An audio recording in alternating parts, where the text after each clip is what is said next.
how many writings up to this point talk about the underworld? Mm-hmm. Well, that's the world that is underneath us. Mm-hmm. And so there are many beliefs that from all of the different world religions at that point, Mm-hmm. that there were the heavens, Mm-hmm. there was the earth, Mm-hmm. and there was the underworld. Yep. So it was very much just a vertical Yes. idea that and you can imagine that each level just goes on forever. Mm-hmm. The heavens, the earth, and the underworld. Mm-hmm. And so so this idea is like, well, maybe, and as I said, it's a proto vision of the universe to say maybe it's the structure is different than we've thought of up to this point. 3, 2, 1.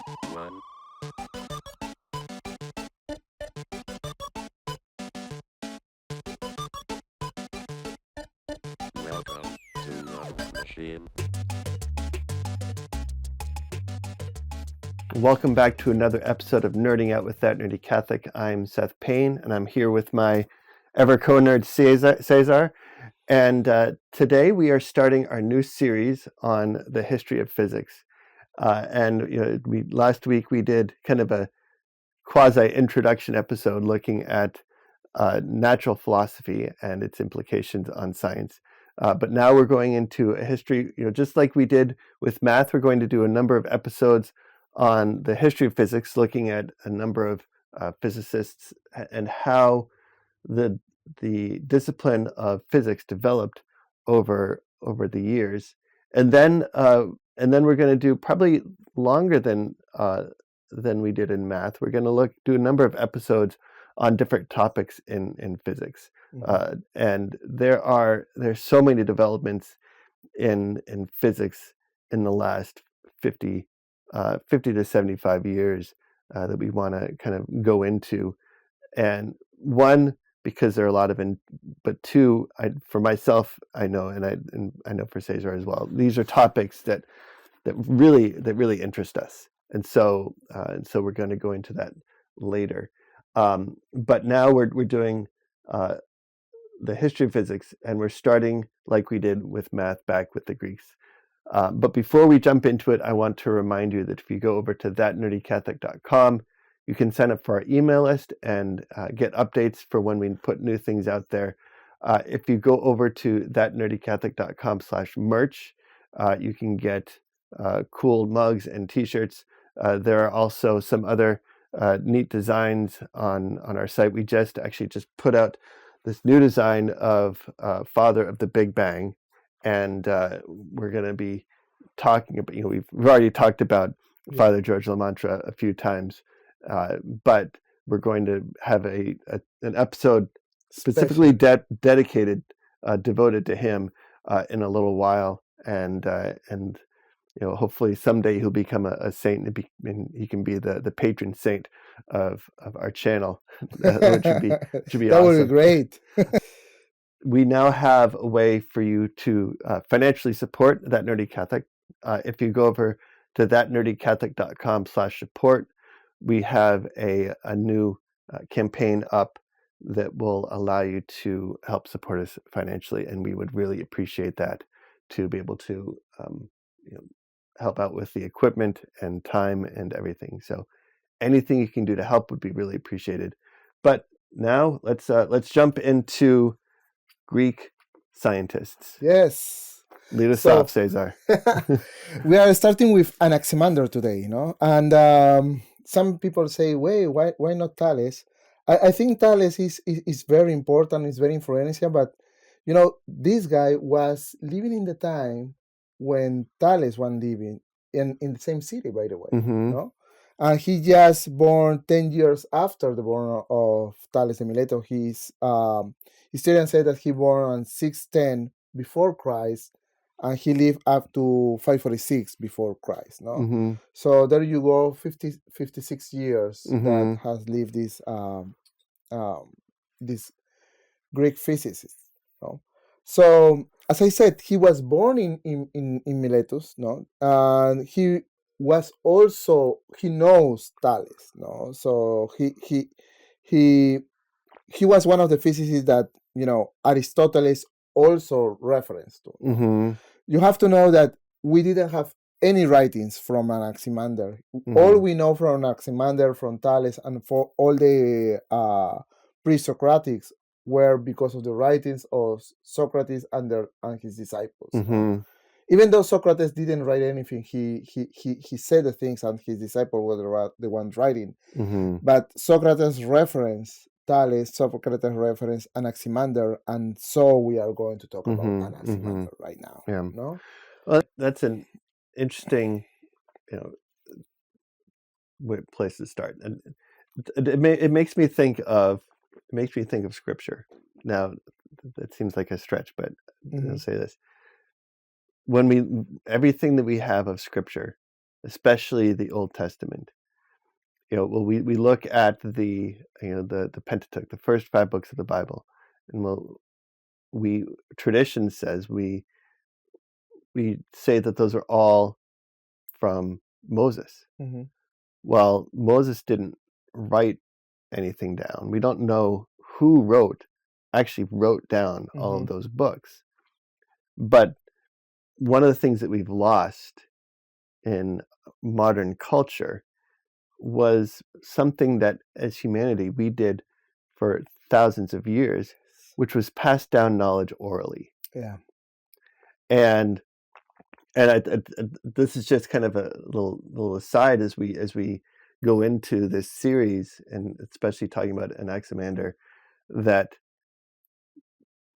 people learned things and then shared them orally, and then those people shared it, and those people shared it, and there was, I truly believe that they took a lot more pains to be accurate, where I think some people would say, well, it was just a game of telephone.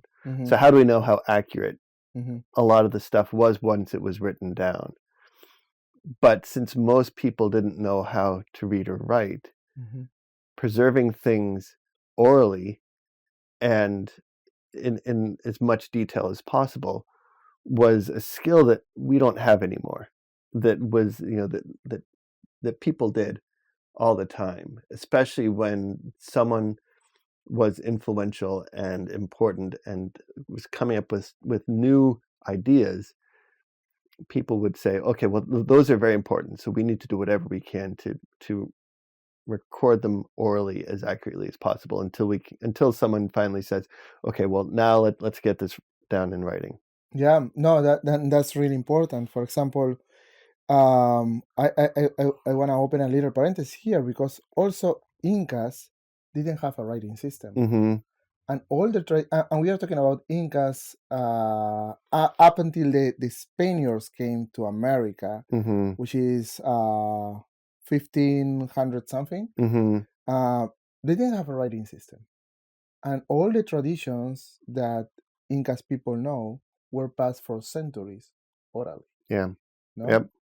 So going back to Anaximander, one of the things that Anaximander did, he, as many people that calls the same wise in that moment, he looked at the sky. He looked at the sky. He looked at the telescope. He saw that the sky has stars, that there was a moon, that there was a sun, and those moon and sun not only move from day to night, but the position relative to them move during the year. No, and most of the time he saw the celestial bodies were round. So after that, he started thinking, well, if all in the sky is round, should also the earth be round? So in his conception, he thought that the earth was a round disk. Of course, he didn't thought about a sphere, because he said, well, if you put outside the sphere, you will fall. But in his mind, he thought the earth was floating in the space as a round disk, and all the celestial bodies that were round were in the sky. No, and that's a nice concept, because you have to think about the earth here, the stars that, from the view of Anaximander, and please remember, Anaximander is 6 centuries before Christ. He saw that the stars were there, not moving, but the sun and the moon were moving a lot. No? Mm-hmm. And the trajectories on the sun and the moon has to be, from his mind, a circle trajectory. Mm-hmm. No? Mm-hmm. And so many people say, no, well, we know that it's an ellipse. You know, and I'm going to be a little math here, because the eccentricity of the Earth as an ellipse, it's really small. So Mm-hmm. if you don't take that attention to detail, you will think that the Earth is doing a round circle around the Yeah. sun, because Yeah. it's not like this kind of ellipse. It's just Yeah. a circle a little bit more less from Yeah. one side to another. No? Yeah. So this is 550 to 600 years before Christ. Yes. And as we talked about in the episode on Galileo, even then, at that point, he couldn't prove that the Earth went around the sun, because the power of the telescopes was not enough to see the parallax of the stars. Exactly. So we're talking now, 2,000 years before that, Yeah. and Yes. and so no one can say, well, how could he not know it was an ellipse and not a circle? Yes. Right? Yeah. The development of science has gone along with the development of the equipment that we can measure with. So he has the idea that we have the fixed star there, Mm-hmm. and then in his mind the star were 9 times the distance from the diameter of the flat Earth. That were the stars fixed there, Mm-hmm. and then twice the distance of that, so 18, will be the orbit of the moon, and 3 times the distance of the star will be the sun rotating around. So that was the world of Anaximander, world of the universe. Mm-hmm. A floating disk. The Earth is a floating disk, with the stars 9 times the distance, the moon 18 times the distance to the Earth, and the sun 27 times the distance to the Earth. The sun being the most the farthest. Mm-hmm. But that's one of the things that I want to highlight, because Anaximander, as Greek as he was very influenced. See, about his worldview has also the accounts of Hesiodos Theogony. Hesiodos Theogony is Hesiod Theogony is one of the books that Hesiod wrote about their gods.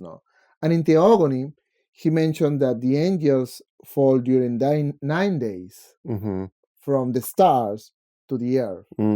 So they were in free fall during the 9 days. After, in the 10th day, when they already arrived to the Earth, they got to the place that they will be in Earth. But that fall of the 9 days in his mind was, whoa, then the star should be 9 times the distance.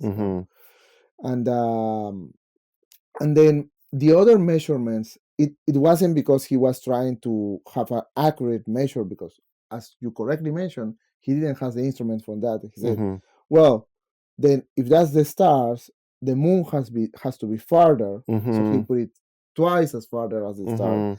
And the sun, the Astro King, has to be farther than that. So 3 times the distance.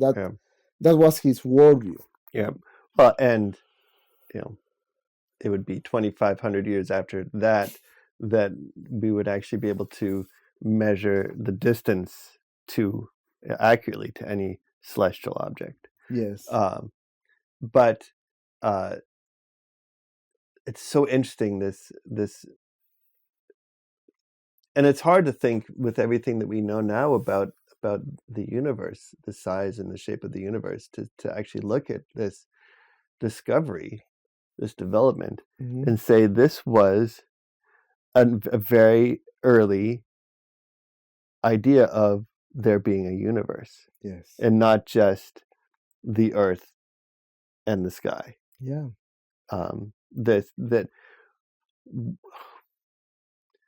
Why would you think that there had to be an end to the Earth? As you said, there's still this, that would be a few hundred years before the first Greeks proposed that the Earth was round. Mm-hmm. If you believe that the Earth is flat, then why wouldn't you think that it just goes on forever? Mm-hmm. And that's there's another revolutionary idea. We'll say, why would you think the Earth is at this floating? Mm-hmm. Because many people will say the Earth stands over something. Remember, even in the time of Galileo, there is a lady of the legend asking hey, where is the Earth seated on? Well, it's seated over a giant tortoise. Oh, and where is the giant tortoise seated over around? Oh, very clever, man. It's tortoise all the way down. All the way down. Yeah. So, Yeah. but you have this. So we are talking Galileo, probably 15 centuries after Christ. Yeah. And this is Anaximander, So 6 centuries before Christ, saying, Yeah. no, it's this floating Yeah. in the universe. Yeah. What a revolutionary idea. Yeah. Yeah. Well, and you look at how many writings up to this point talk about the underworld. Mm-hmm. Well, that's the world that is underneath us. Mm-hmm. And so there are many beliefs that from all of the different world religions at that point, Mm-hmm. that there were the heavens, Mm-hmm. there was the earth, Mm-hmm. and there was the underworld. Yep. So it was very much just a vertical Yes. idea that and you can imagine that each level just goes on forever. Mm-hmm. The heavens, the earth, and the underworld. Mm-hmm. And so so this idea is like, well, maybe, and as I said, it's a proto vision of the universe to say maybe it's the structure is different than we've thought of up to this point. Yes. Yeah, that idea of the earth floating, it's one of the things that's been lost to time, but it would be to be a fly on the wall in one of those conversations that he brought to why do we have to, why does there have to be the structure as we see it? Maybe we're just floating in space. Yes. And that idea came to him because he was looking at all of the other objects in the universe who were floating. Well, why should we be not floating? Yeah, why should we be any different? Yeah, that's fascinating, no? The other fascinating idea is how Anaximander conceived the seasons, no? So, if we thought about the disk that is the Earth, no, he thought that the sun and the moon were doing around the Earth circles, but they were not doing, there was not exactly a parallel around the disk, but there was an inclination of 38 point something, no? So the sun do this, so obviously from the Earth you will see the rise and the sun on the sky, no? And why would Anaximander think about they were inclined in 38.7? Because that's actually the inclination of Delphi from the Earth to the inclination from the equator, 38.7, the position of Delphi where he makes his observation. Okay. So that's very clever. So, hey, they are not exactly up down. There is an inclination of the sun, no? So he, in his mind, he made this, this 38.7. And how did he explain the seasons? No, the summer will mean that the sun will shift a little up, and then we'll have more daylight time in summer. In winter, you will shift the sun a little down. You will still see the sun going up and down, but you will have less daytime because of the horizon there, no? Yeah, as you said, you can see how this then develops into the correct understanding of the position of the Earth and the sun and how the seasons work. He took the information that he had and he made the best estimate that he could. Yes. And as we all know, with science, that's the whole process. You make an observation. You say, oh, there has to be some logic behind this. There has to be reason why it happens like this. you come up with a hypothesis and you Yes. test it. Yes. And that's one of these things that it fascinates me, how he was able to do this, no? Mm-hmm. To measure Mm-hmm. these angles, to determine this easy, I will say, easy concept of the early universe, how it should work, no? Mm-hmm. And then you correctly say he made the observation, he made his hypothesis, and then he would rather wait, summer and winter to test his hypothesis. And Mm-hmm. yes, kind of does work. And then he diagrammed it. Yes. So I think this process of Anaximander looking at the stars and determine what should be the you know the universe around it. How does this movement go around the sun and the moon, and then making his own model is an early attempt of astronomy, and also of trying to draw a picture of the whole universe. No? Mm-hmm. The other thing that Anaximander did is he tried to draw a world, a world map from the known part of the world. No? Mm-hmm. We are not going to count Americas. Mm-hmm. Nobody knows that America exists Yeah. at that point, but you have to give him credit of trying to draw a map of the whole world, at least at the known world, Yeah. up to this point. That's a very predecessor of cartography and other science, no? Which is derivatives of physics, because if you don't have correct measurements, Yeah. no, you cannot do cartography. It's Yeah. a derivative of physics, but there you go. He did that. Yeah. 600 years Yeah. before Christ. Yeah. Well, and like a lot of the other topics we talked about, it's so clear that he had a sense that the world made sense. Mm-hmm. That there were laws that governed how the universe worked, and he said he had a desire Mm-hmm. to understand it more in as much detail Mm-hmm. as he could, and even this this image of how this ring of the orbit of the sun moves, in order to see, well, how does this make the seasons change? Yes, and that's a very important thing that you're bringing up, Seth, because if we remember, Hesiod also wrote about the fall of Troy, and that was, historians dates the fall of Troy like 1,000 years before Christ. Mm-hmm. And if you remember, from the fall of Troy, it's called the Iliad, actually, the book, no? Mm-hmm.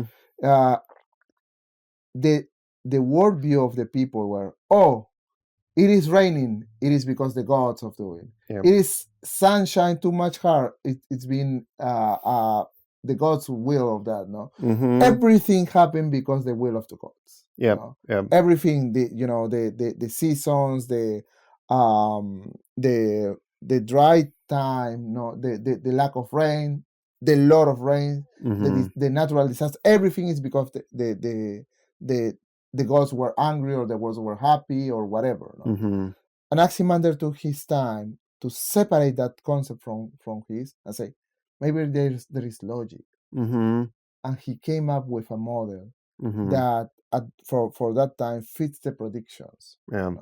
of what's happening and what is going on. Yeah. Without the intervention of the god put the sun here, or the god made the sun or the moon moving here. No. Mm-hmm. He made it logic, as you said. No. Yeah. So that's kind of the first emanation of science that we have recording up to this time. No. Yeah, absolutely. Yeah. Well, and even thinking of then the structure of the universe, as we've said, that going from a view that the Earth is pretty much everything. Mm-hmm. This is everything, and there happen to be little things up in the sky, but there's the Earth, there's the sky, and there's what's above us and what's below us. Mm-hmm. but the Earth is the universe. Mm-hmm. To this first idea, it's like, well, maybe it's not just the Earth. Maybe there's this space, Mm-hmm. and the Earth is floating in it. Yes. And the other thing is that the fact that he thought that the celestial bodies, were are not so. Before him, there was the conception that all the celestial bodies were attached, kind of on the same plane. Like if you put, when my kid was very little, we put in the ceiling, we put stars, moon, like that. No? So kind of that. If you turn off the lights, there was some light there. It was nice, no? So before that, the thinking was the celestial body was kind of a big picture of stars just sitting there, no? Yeah.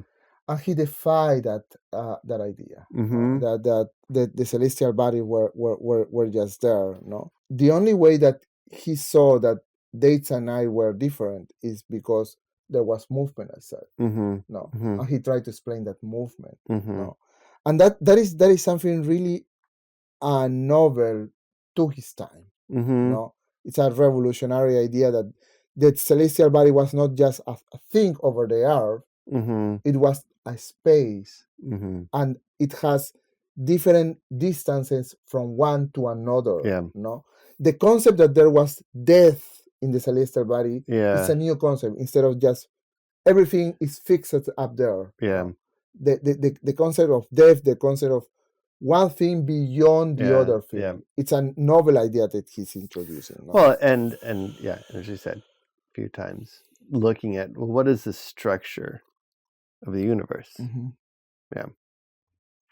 There is another thing that also I want to highlight. No, the fact that he thinks that the stars were 9 times the distance, that came from his worldview that most of the Greeks believe from theogony. No?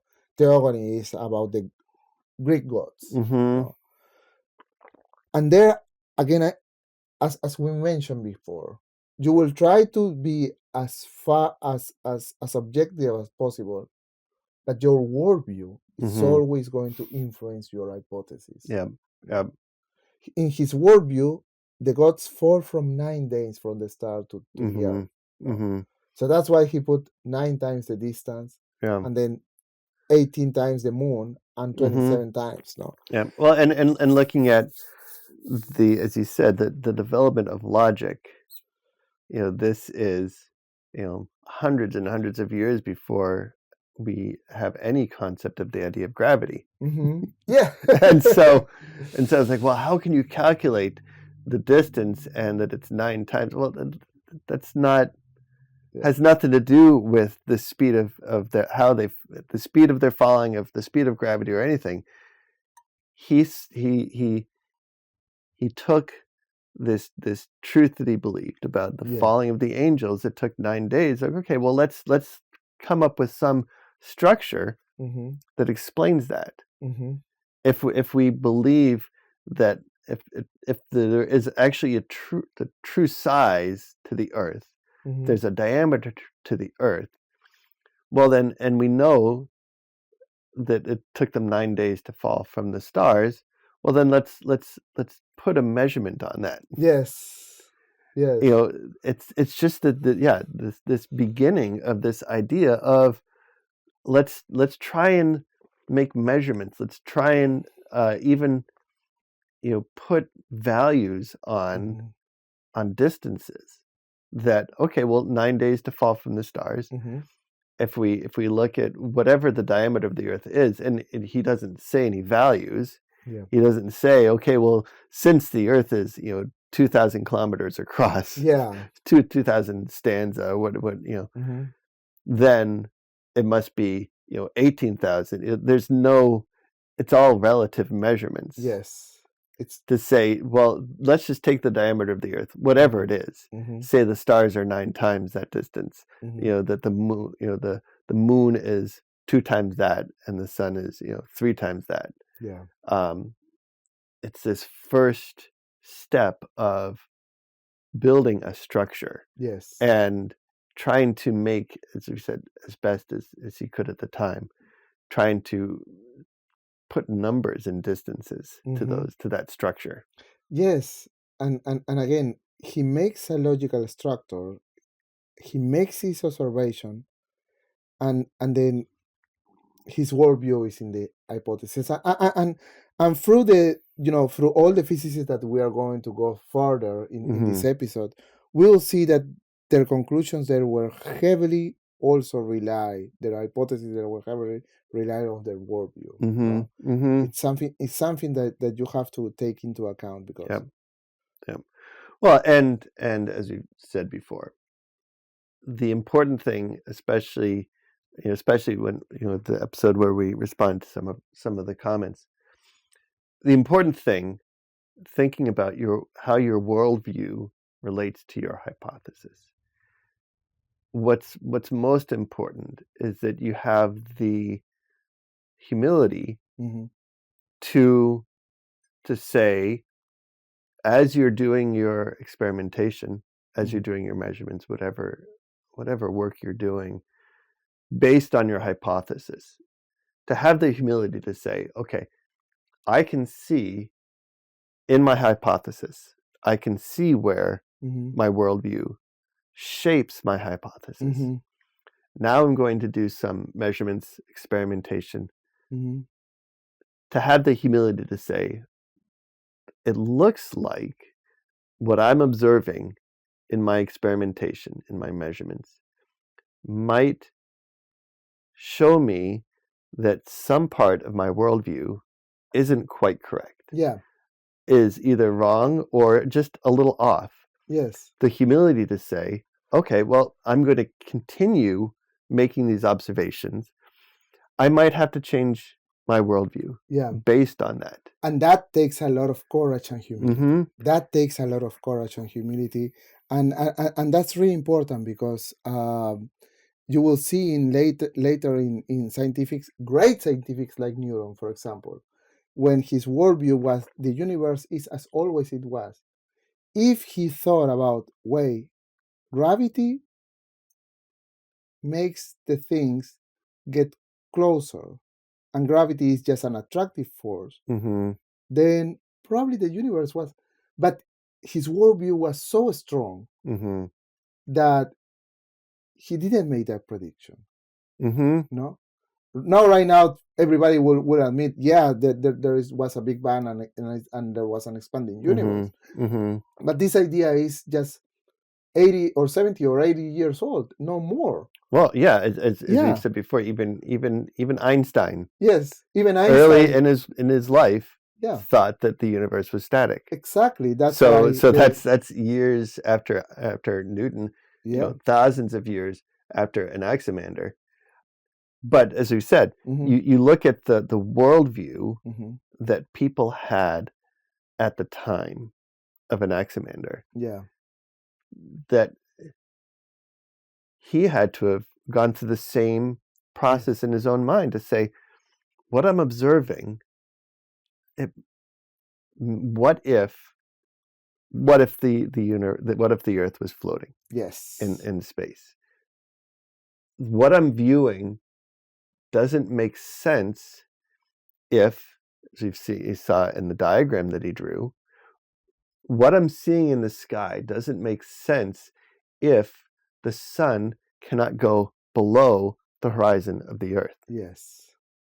Therefore, there has to be a definite size to the Earth, and the sun has to be moving on a circle that can go below the Earth. Yes. Therefore, there has to be space under the Earth for the sun to go to. Therefore, the Earth has to be floating in space and not just going on forever and with everything just up in the sky. I mean, the humility and as you said, the courage to go against. I'm sure there are many people in his time that looked at his ideas and said, "You're crazy. That's not how the universe works." As we know, the Earth goes on, Mhm. and that's not the structure of the universe. And he Yes. says, "But it doesn't make sense." Yes, that's beautiful that you put it like that. It doesn't make sense, no? And even so, this, the fact that the sun and the moon has a definite path around, no, and goes in these circles. This path, this idea will continue until Copernicus. Mm-hmm. Until Copernicus, we are talking that idea that Anaximander established, there was there at least for 2,000 years. Mm-hmm. There's Copernicus, we are talking about 1500, Yeah. 1600, no? Yeah. At least 2,000 years. That is how deep his ideas were on the universe. Mm-hmm. No? He put the idea of the sun and the moon has to be in a path, Mm-hmm. that a circle path around the earth. No, that idea will go until Copernicus, when Yeah. we will have something different around Well, that. No? and even thinking, a few hundred years later, as we're gonna see the shift Mhm. from the Earth being a flat disk Yeah. to being a round globe. Yep. That's a huge development, but it still is not a huge change to the structure Yeah. of the universe that he had. Yes. Yes. It just changes the shape of the Earth that's in the middle of these disks of the stars Mhm. and the moon and the sun. Yep. I think that the history doesn't make that much credit to Anaximander. Mm-hmm. No, he really have a lot of revolutionary ideas that he has put in his model here. No, but after the discussions, I think that it was great that we put at least one episode on him. Mm-hmm. No, Yeah, to make him it's a good. justice. Well, it's a good place to start because, Yes. as you said, this really is the starting point. Yeah. Of now 2,500, 2,600 years of saying, how do we understand the structure of the universe, how different parts of the universe interact, Mhm. and we'll see as we're going on this, just as we did with math, this slow development and a deeper understanding of the universe that we live in. Yep.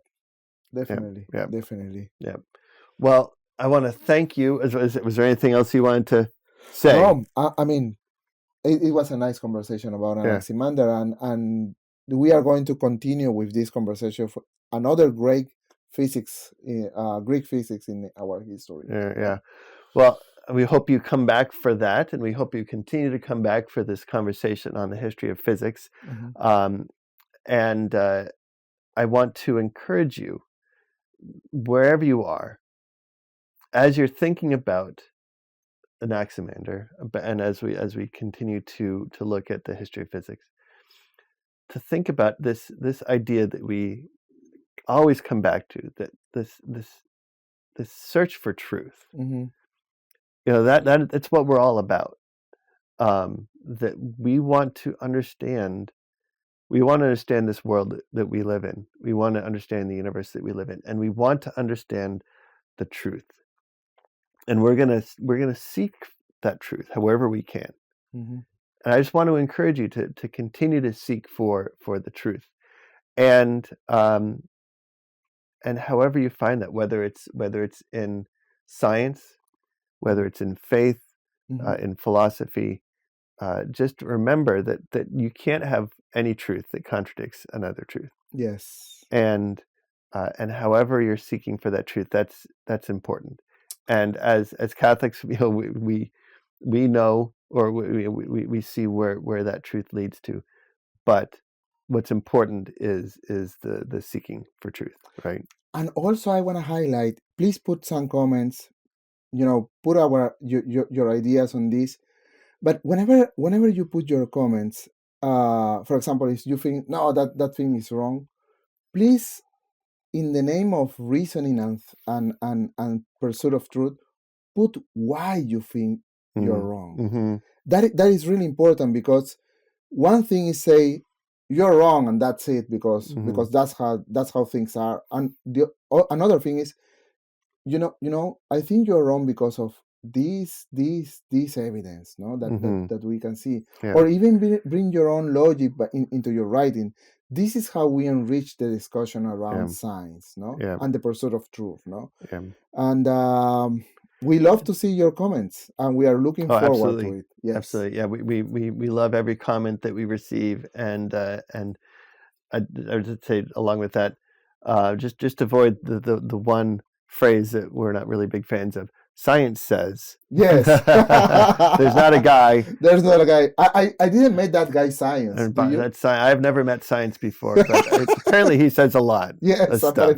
So, well, we want to thank you for joining us today on this conversation. As Cesar said, we hope you, if you have any thoughts, any questions, any feedback on what we're going through, please leave them in the comments below. Please like this video, subscribe to our channel, and share this video or podcast with your friends. Bring them into the conversation as well. If you head over to thatnerdycatholic.com, you can sign up for our email list to get updates on what we're putting out and the latest things we're working on.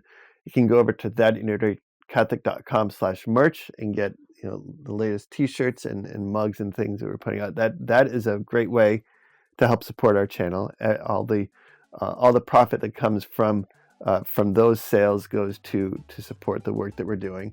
But you can also now head over to thatnerdycatholic.com/support to directly support us financially, and we would appreciate any help that you can give. And so we hope to see you again here in a couple weeks. Thanks for joining us. All right, God bless.